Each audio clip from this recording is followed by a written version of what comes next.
leadership is about. It's about helping other people achieve greatness. Now, that philosophy is very true biblically because I want to tell you about what true leadership looks like.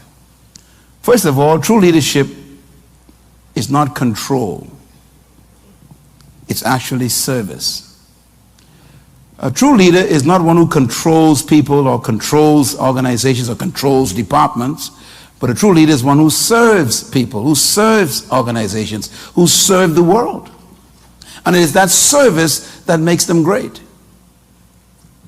That means that leadership is not about power. It's about empowering other people.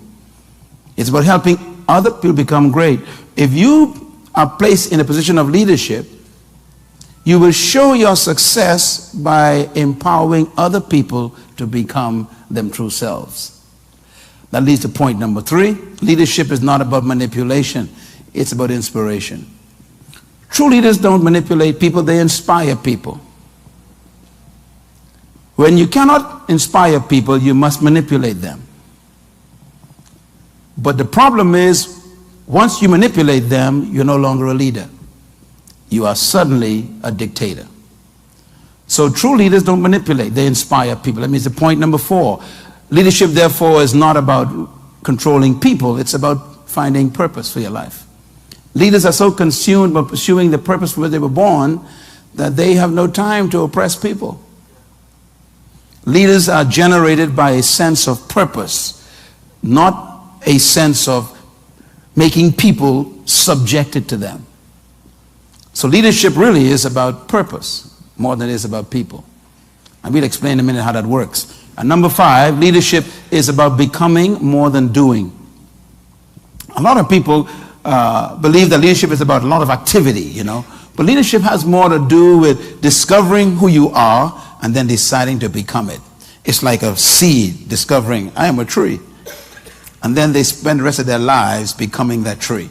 Leadership, therefore, has more to do with self-discovery and then self-release. So leaders are always in competition with themselves.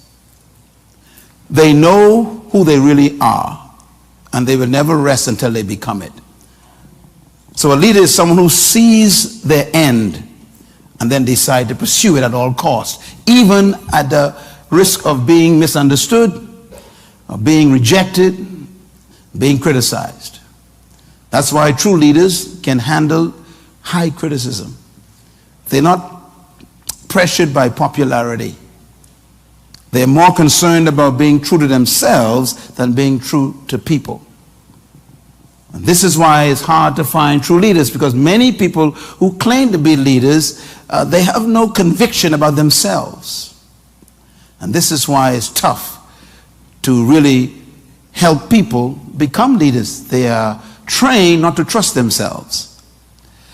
I went through this myself, and I'll show you some of the process that I went through in my own life. Okay, here's my definition of leadership, one that I have crafted over the last 40 years, and it took me 40 years to write this one sentence. What is leadership? Definition. Leadership is the capacity to influence others through inspiration. That inspiration is generated by a passion, which is motivated by a vision, birthed by a conviction, produced by a purpose. Long sentence, every word is important. I'm going to read it again. What is leadership? Leadership is the capacity to influence other people through what? Inspiration. Generated by what? A passion. Motivated by what? A vision. Produced and birthed by what? A conviction. And the conviction comes from what? Your sense of purpose. So leaders have all of these qualities in their lives.